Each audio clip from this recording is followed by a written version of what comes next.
बात 23 अक्टूबर 2018 की है।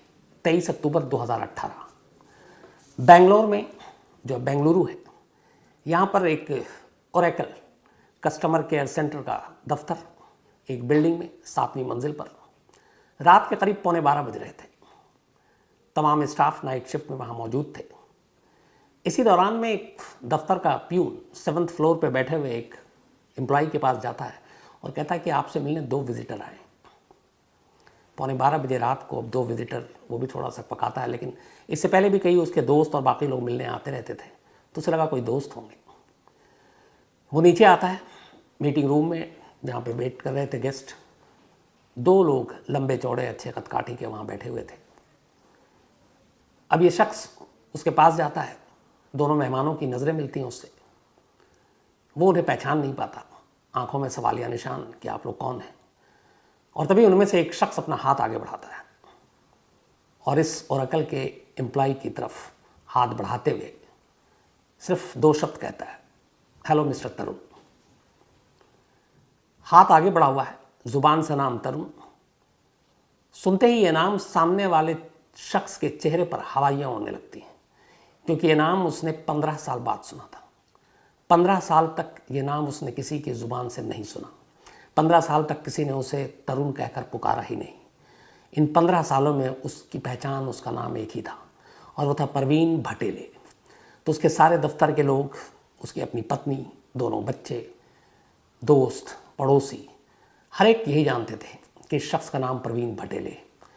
लेकिन 23 अक्टूबर 2018 की उस रात करीब 11:15 बजे ओरेकल के ऑफिस के अंदर 2 मेहमान आकर हाथ बढ़ाते हैं और कहते हैं, हेलो मिस्टर तरुण। 15 साल बाद ये नाम सुनकर लगभग उसे चक्कर आने लगता है। इस दौरान में वो पुलिस वाला अपना हाथ आगे बढ़ाता है। तब तक खौफ, दहशत कहें या फिर अनजाने में, या फिर ये कि वो अपने आप में सुध-बुध में नहीं है, वो भी अपना हाथ आगे बढ़ा देता है। दोनों हाथ मिलते हैं। सामने वाला उसके हाथ को पकड़ने के बाद उसकी उंगलियां टटोलता है। उस हाथ में एक उंगली ढूंढ रहा था जिसमें रिंग पहनते हैं, और वो उंगली उसकी टूटी हुई थी। जैसे ही वो हाथ मिलाता है और उस उंगली की तरफ फेरता है अपने हाथ को, सामने वालों को यकीन हो जाता है कि यही तरुण है। इसके बाद फिर वो अगली लाइन कहता है, चलिए तरुण साहब, खेल ख़त्म, वापस अहमदाबाद चलते हैं। और उसके बाद वो दोनों शख्स उसे लेकर बिल्डिंग के नीचे उतरते हैं। नीचे बेंगलुरु पुलिस की एक पुलिस की गाड़ी थी, उसमें ये लोग उसमें सवार होते हैं और फिर वहाँ से अगले रोज़ यानी 24 अक्टूबर 2018 को तरुण को लेकर ये लोग अहमदाबाद पहुँचते हैं। इससे पहले जब रात में वो बिल्डिंग से लेकर नीचे उतरते हैं, तब उनमें से एक शख्स अहमदाबाद में बैठे अपने सीनियर अफसर डीसीपी को एक व्हाट्सअप मैसेज करता है और साथ में एक फ़ोटो, और मैसेज में सिर्फ इतना ही लिखा था, गॉट इट। अब सवाल ये था कि एक कॉल सेंटर के दफ्तर में काम करने वाले शख्स को रात 11:15 बजे 2 लोगों ने उठाया, साथ ले गए, नाम पुकारा, इन सब में कहानियाँ क्या थी। तो वो दोनों शख्स पुलिस वाले थे, अहमदाबाद क्राइम ब्रांच से बेंगलोर आए थे और इसी शख्स की तलाश में आए थे। अब इसे लेकर ये अहमदाबाद पहुंच गए। ये कहानी का पहला पार्ट है। अब 2018 से 15 साल पहले चलते हैं पीछे, 2003, वैलेंटाइन डे, 14 फरवरी 2003, 14 फ़रवरी 2003। अहमदाबाद में एक हस्बैंड वाइफ रहा करते थे। उनमें से एक का नाम था तरुण धिनराज और उनकी पत्नी का नाम था सजनी। तरुण और सजनी की शादी सिर्फ 3 महीने पहले हुई थी, दिसंबर 2002 में, और अब तारीख थी 14 फरवरी 2003। सजनी अहमदाबाद के एक बैंक में एग्जीक्यूटिव अफसर थी और तरुण धिनराज अहमदाबाद के एक स्कूल में पीटी का टीचर था और वॉलीबॉल का कोच भी। दोनों की शादी घर वालों की मर्ज़ी से हुई थी, अरेंज मैरिज थी। ये दोनों केरला के बेसिकली रहने वाले थे, केरलाइट थे, लेकिन फिर सजनी का परिवार अहमदाबाद आ गया नौकरी की तलाश में। तरुण का परिवार भी पहले केरल में था, फिर मध्य प्रदेश में रहा। उसके फादर मध्य प्रदेश में पीटी के टीचर थे। एक भाई की नौकरी अहमदाबाद में लगी, फिर तरुण भी अहमदाबाद आ गया और यहीं पर एक स्कूल में वो भी वॉलीबॉल का कोच बन गया। इसके बाद केरल के कुछ लोगों के ज़रिए इन दोनों का रिश्ता तय होता है और शादी होती है। शादी के बाद सब कुछ ठीक ठाक था। शादी के बाद तरुण सजनी के साथ एक अपार्टमेंट में रहता है, लेकिन वो हमेशा जब भी कहीं बाहर जाता, वॉलीबॉल के मैच भी होते तो इसको बच्चों के साथ जाना पड़ता, तो अपनी वाइफ से हमेशा कहता था कि तुम घर में मत रहना अकेले, यहाँ पे लुटेरे चोर ये सब होते हैं तो कुछ भी हो सकता है, तो जब मैं बाहर रहूँ तो तुम अपने मायके चले जाना। अहमदाबाद में ही सजनी के घर वाले थे, पिता थे, माँ थी, बहन थी, तो सजनी भी अपने घर चली जाती थी। आखिरी बार वो अपने घर उसी फरवरी 5 तारीख को गई थी और फिर लौट आई थी। लेकिन जब वो 5 को गई तो चलते वक्त उसने अपने पिता से कहा कि मुझे गाड़ी में पेट्रोल भराना, आपके पास पैसे हैं? तो पिता को बड़ा अजीब लगा कि पेट्रोल के इसके पास पैसे नहीं है। फिर उन्होंने पूछा कि तुझे दामाद जी ठीक से रखते हैं? तो वो खामोश हुई, उसने बोला हाँ ऐसी कोई बात नहीं है।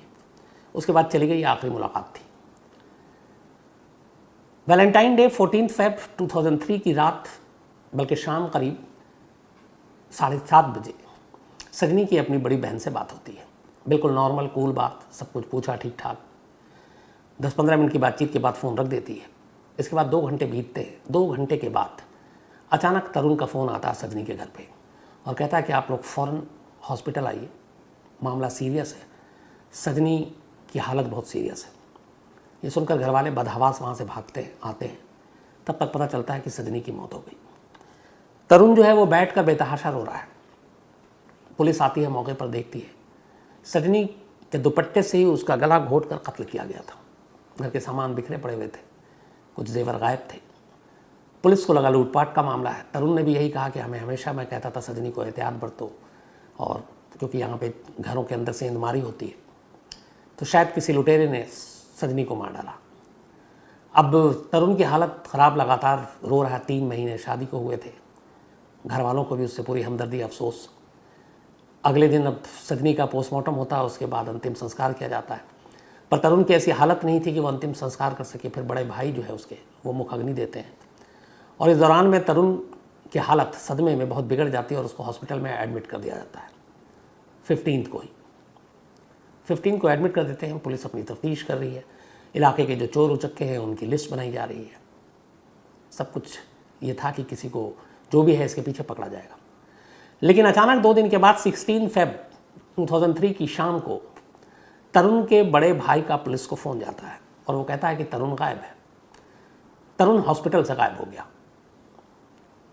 अब यहाँ पे पुलिस को थोड़ा सा शुरू में डाउट भी था तरुण पे कि इस तरीके से घर में कैसे कत्ल हो सकता है। फिर वो बयान भी बदल रहा था, कभी कहता कि किसी चोर उचक्के ने मार दिया, कभी कहता नेचुरल डेथ है, लेकिन दुपट्टे से गले पे भी निशान था।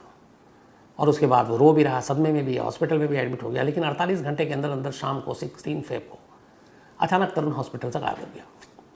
अब पुलिस को काटो तो खून नहीं, क्योंकि एक बड़ा मामला था, मीडिया में भी खबर आ गई, और एक जिसके ऊपर आपको शक है, आपने उसकी निगहबानी या पहरेदारी भी नहीं की, हॉस्पिटल में आपने वैसे ही छोड़ दिया और वो भाग गया।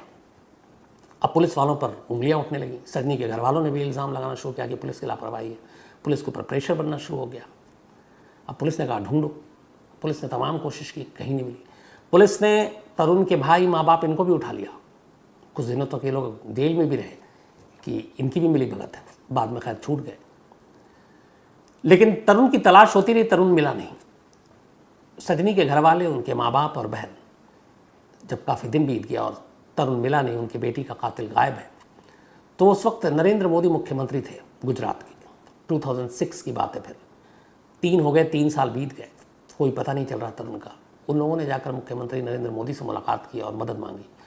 चीफ मिनिस्टर ऑफिस से फिर मैसेज गया और पुलिस से कहा गया कि इस केस को आप सीरियसली लीजिए। अब इसके लिए स्पेशल टीम बनाई गई। बाकायदा 1 लाख रुपए का इनाम रखा गया तरुण की खबर देने के लिए। लेकिन तरुण गायब। अब पुलिस ने उधर जो जांच की, पोस्टमार्टम रिपोर्ट आ गई, गला घोट कर कत्ल हुआ है। आसपास के लोगों से पूछताछ करने पे पता चला कि ऐसा कोई अनजान शख्स घर में आया नहीं। फिर ये भी पता चला कि तरुण सजनी को शादी के बाद से ही तंग करता था। फिर ये पता चला कि शादी से पहले ही तरुण का एक लड़की से अफेयर था और वो उससे शादी करना चाहता था। पुलिस उस लड़की तक पहुंची। उस लड़की ने पुलिस को कहा कि हाँ, उसने मुझे 16 फरवरी, यानी जिस दिन सजनी का कत्ल हुआ उसके 2 दिन के बाद मुझे कॉल किया, और कॉल करने के बाद उसने कहा कि चलो हम दोनों शादी कर लेते हैं। उसने कहा तब तक सजनी की मौत की खबर मुझे आ चुकी थी, तो मैंने उससे कहा कि मैं कातिल से शादी नहीं करूँगी, और मैंने उसके साथ जाने से मना कर दिया। लड़की का बयान सच था।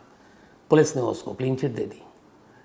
तो फिर यही कहानी आई कि अपनी गर्लफ्रेंड से शादी करने के लिए उसने अपनी बीवी का कत्ल कर दिया। अब ये बात समझ में नहीं आई, अरेंज मैरिज थी, वो पहले भी मना कर सकता था, अपनी गर्लफ्रेंड से शादी कर सकता था, लेकिन उसने ऐसा किया नहीं। शादी के 3 महीने बाद बीवी को मार डाला और गर्लफ्रेंड से शादी की पेशकश की। लेकिन गर्लफ्रेंड ने मना कर दिया कि मैं एक कातिल से शादी नहीं करूँगी। अब मोटिव क्लियर हो गया था, कत्ल पति नहीं किया, यह भी साफ हो गया, लेकिन कातिल फरार। धीरे धीरे वक्त बीतता गया, तरुण का कोई सुराग नहीं मिला। पुलिस लगातार लगी रही उसके घर वालों के सर्विलांस पे, पूरे घर वालों की जगह जगह सादी वर्दी में पुलिस तैनात किए गए कि शायद वो घर पे मिलने आए, मिले नहीं। इस दौरान में फैमिली भी फिर शिफ्ट हो गई। ये लोग पहले एमपी में रहते थे और फिर बेंगलोर में एक रिश्तेदार था, इसके अलावा केरल में। 2009 आते आते तरुण के पिता की मौत हो गई और फिर पुलिस को पता चला कि 2009 में ही तरुण पहली बार केरल गया था, जब इसके माँ बाप गए थे। और वहाँ पहली बार कत्ल के बाद सजनी के, यानी 6 साल बाद, वो केरल में एक जगह पे अपने माँ बाप से आकर मिला। उसे देखकर माँ बाप की भी हालत ख़राब हो गई। उन्होंने कहा अगर किसी ने देख लिया तो मुसीबत आ जाएगी, पुलिस ढूंढ रही है। वो आखिरी मुलाकात थी। कहते हैं कि अपने माँ बाप से मिलने के बाद वो जब गया, उसके नेक्स्ट डे ही तरुण के पिता को हार्ट अटैक हो गया और दिल का दौरा पड़ने से 2009 में उनकी मौत हो गई। अब उसके बाद वो वहाँ से निकल गया। अब पुलिस ढूंढती रही, धीरे धीरे जब वक्त बीता तो पुलिस भी सुस्त पड़ गई। एक तरह से केस तो क्लोज ही हो गया, लेकिन केस को पूरी तरह से बंद भी नहीं किया। कहते हैं कि हर महीने एक आध बार इस केस पे नज़र डाल देते। जब भी कोई नया पुलिस अफसर आता पूछता अपडेट क्या है। मंथली मीटिंग में इस केस को ऊपर रखा जाता, फिर पूछा जाता अपडेट क्या है। लेकिन इधर साल दर साल बीतते जा रहे थे। अब इस केस पे जो भी नया अफसर आता उसकी नज़र भी होती। धीरे धीरे 3 से 2016 आ गया, 2016 में एक और पुलिस अफसर आए। उन्होंने कहा कि इस केस की फाइल खोलो, अपडेट क्या पता करो। तो उन्होंने पता किया कि फादर की तो डेथ हो गई है तरुण के, माँ जो है वो अब एमपी में है, मंदसौर में, और एक बेटा उनका अहमदाबाद में है। लेकिन वो कहाँ है पता नहीं। अब मंदसौर में भी पुलिस ने आगे पीछे अपने सादी वर्दी में टीम लगाई, लेकिन कोई सुराग नहीं मिला। लोगों से भी पूछा, कोई इस तरह का हुलिया का लड़का आता है, पता चला नहीं है। 2016 में उस लड़की ने जिसके साथ इश्क था तरुण का, जिसको अपनी बीवी का कत्ल करने के 2 दिन बाद उसने ऑफर किया था शादी करने के लिए, और जिसने कातिल कहकर शादी से मना कर दिया था, उससे पुलिस ने कांटेक्ट किया कि तुम्हारे पास कोई खबर आई कभी पलट के उसने तुम्हें याद किया। तब उस लड़की ने पहला क्लू दिया। उसने कहा कि हाँ, अभी 2016 में ही मेरे कुछ दोस्तों ने बताया कि उसने तरुण या उसके जैसे मिलते जुलते हुलिया वाले शख्स को दिल्ली के एक मॉल में देखा है।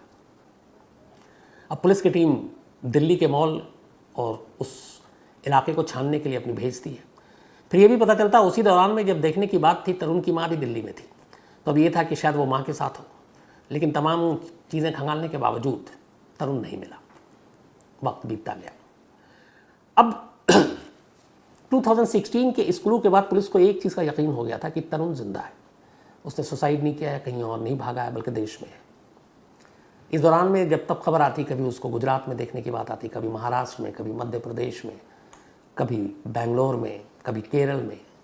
5 राज्यों और उसके पूरे फैमिली के अराउंड 4000 फ़ोन नंबर मोबाइल के, इनको खंगाले 4000 नंबर्स, जो उसके दूर के रिश्तेदार, दोस्त, ताकि कब कहाँ से किसी के पास फ़ोन आ जाए और वो क्लू मिल जाए। सब बेकार। माँ के नंबर को भी पुलिस ने रडार पर रखा हुआ था। तो उस माँ के नंबर से ये पता चलता था कि ये कुछ लोगों से तो बात कर रही है केरल और ये, लेकिन जितने भी लोग थे वो सब रिश्तेदार थे। तरुण शायद किसी नंबर पे बात नहीं कर रहा था। पुलिस अंधेरे में थी। धीरे धीरे अब इस बात को 15 साल बीत गए। 2018 आ गया। 2018 आने के बाद अब पुलिस का ये था कि टीम लगी हुई थी अपडेट में कि इसको ढूंढना है। इसी दौरान अब पुलिस ने, जो ये अनम्मा एक रिटायर्ड नर्स थी, ये तरुण की माँ, तो एक भाई अहमदाबाद में था, उस भाई को पूरी तरह से ग्रिल किया, उस भाई के तमाम सर्विलांस लगाए, नंबर लगाए, बट उसे पता चल गया कि इस भाई के साथ तरुण कांटेक्ट में नहीं है। तो अब ले देकर पूरी फैमिली में एक ही कैरेक्टर, जिसके साथ तरुण क्लोज भी था अपनी माँ के। तो पुलिस की पूरी उम्मीदें अब उसकी माँ पे ही टिकी थी। माँ की उम्र भी हो रही थी, रिटायर्ड नर्स भी हो गई, कि ये माँ से ज़रूर संपर्क करेगा, और इससे पहले कर लिया हो और पुलिस चूक गई। लेकिन अब सारी उम्मीदें माँ पर टिक गई थी आकर। पुलिस ने उनकी माँ के सारे नंबर, जो भी बातें होती थी, सारे नंबर को ट्रेस करके अपने पास रखा, चुपचाप सुनते भी, लेकिन कोई फ़ायदा नहीं हुआ। एक रोज़ उसी माँ के मोबाइल पे एक लैंडलाइन नंबर आ गया, कॉल, और ये लैंडलाइन जो नंबर था ये बेंगलोर का था। अब पुलिस हर नंबर जो आता उसको क्रॉस चेक करती थी माँ के। ये पहली बार था कि जब बेंगलोर से किसी लैंडलाइन नंबर से कॉल किया गया था। पुलिस ने उस नंबर को चेक किया। तो पता चला कि ये बेंगलोर के ओरेकल कस्टमर केयर का नंबर है। अब अहमदाबाद क्राइम ब्रांच की टीम थोड़ी हैरान कि तरुण की मां को ओरेकल कस्टमर केयर से क्या काम, कोई ऐसी चीज़ नहीं। तो सारी निगरानी करने के बाद, सारी छानबीन करने के बाद पुलिस ने कहा कि इस नंबर को टटोला जाए। फिर ये भी हुआ कि कहीं इसी जगह पे तरुण काम तो नहीं करता। अब इसके बाद क्राइम ब्रांच की टीम अहमदाबाद से बेंगलोर के लिए रवाना होती है 22 अक्टूबर 2018 को। वहाँ जाने के बाद बेंगलोर पुलिस से कांटेक्ट करती है और फिर कहती है कि इस ओरेकल कस्टमर केयर में हमें एक एम्प्लॉय के बारे में डिटेल चाहिए। बेंगलोर पुलिस भी इस ऑफिस के HR डिपार्टमेंट को कांटेक्ट करती है और कहती है कि हमें आपके यहाँ जितने भी लोग काम करते हैं उन सबकी लिस्ट चाहिए आपके एम्प्लॉय की। ये जाहिर नहीं करते हैं कि किसकी खास तौर पे चाहिए, क्योंकि अलर्ट चौकन्ना हो जाए सामने वाला। बस उनका ये था कि सारे एम्प्लॉय की लिस्ट चाहिए, हमारा रूटीन प्रोसीजर है लॉ एंड ऑर्डर मेंटेन करने के लिए। ओरेकल कस्टमर केयर सेंटर के HR की तरफ से लिस्ट आ जाती है मुलाजिमों की, एम्प्लॉय की। उस पूरे लिस्ट में कहीं पे भी तरुण भाटेवाल नाम का कोई एम्प्लॉय नहीं था। बट उस लिस्ट में एक नाम देखकर पुलिस जो अहमदाबाद से आए थे उसके थोड़े कान खड़े हो जाते हैं, और वो नाम था प्रवीण भटेले। अब पुलिस को लगा कि ये नाम कहीं उसने सुना है। फिर याद किया पुलिस ने, तो पता चला कि जो उसकी माँ है तरुण की, वो जो कॉल करती थी, एक कॉल वो प्रवीण भटूले को भी करती थी और वो उसकी वाइफ निशा को भी करती थी, और निशा का भी नंबर उसकी माँ के पास था और माँ के पास भी निशा का नंबर था। दोनों अक्सर बातें करते थे। तो पुलिस ने अब प्रवीण भटेले और निशा इनकी कुंडली खंगालनी शुरू की। तो पता चला कि ये लोग सोशल मीडिया पे कभी है ही नहीं, ना कभी इन्होंने अपनी तस्वीर डाली है।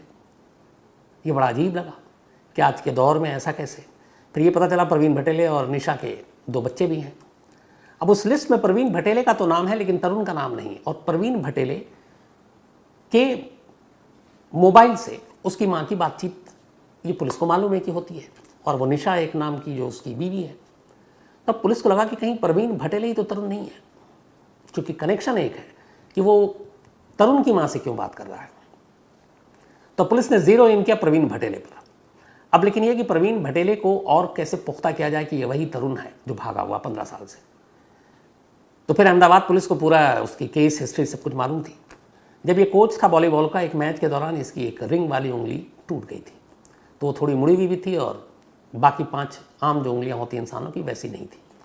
तो दोनों अफसरों को भी पता था जो बेंगलोर पहुंचे थे।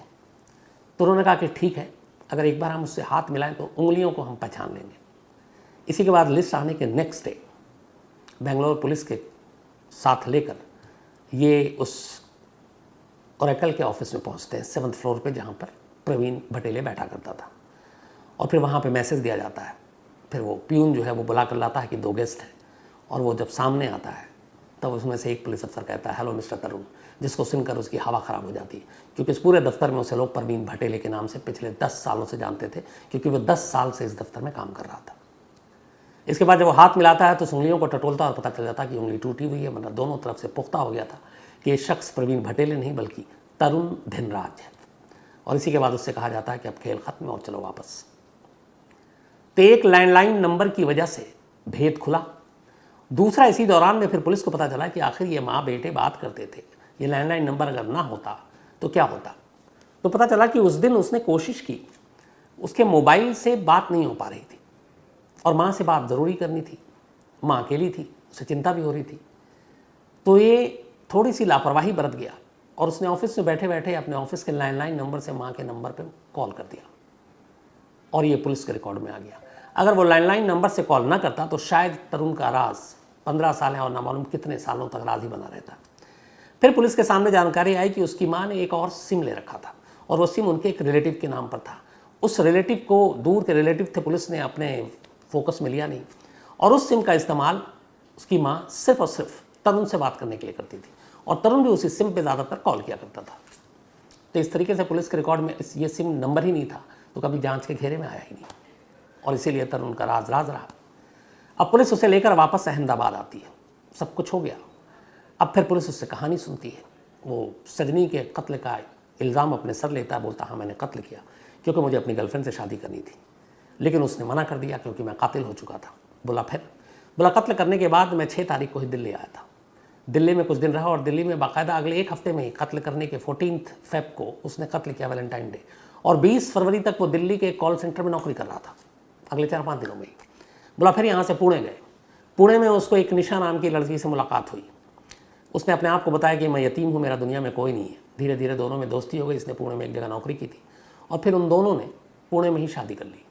फिर इसके बाद ये लोग 2009 और 10 में बेंगलोर पहुँचे और उसने बेंगलोर में इस ओरेकल कंपनी में जॉब शुरू कर दिया। दोनों के 2 बच्चे भी हुए और उसकी पत्नी को भी यही मालूम है कि इसका नाम प्रवीण भटेले है। उसकी पत्नी को उसका असली नाम, उसके पुराने कारनामे कुछ नहीं मालूम था। तो जिस गर्लफ्रेंड के लिए उसने कत्ल किया उससे तो शादी की नहीं, एक दूसरी लड़की से शादी की, फिर 2 बच्चे हुए और बेंगलोर में रहने लगा। लेकिन एक सवाल अब भी अपनी जगह कायम था कि आखिर तरुण धिनराज प्रवीण भटेले कैसे बन गया, ये नाम उसका किसने चुराया। पुलिस ने इसके ऊपर भी तफ्तीश की। पता चला स्कूल और कॉलेज में इसका एक दोस्त हुआ करता था मध्य प्रदेश में, और उस दोस्त का नाम था प्रवीण भटेले।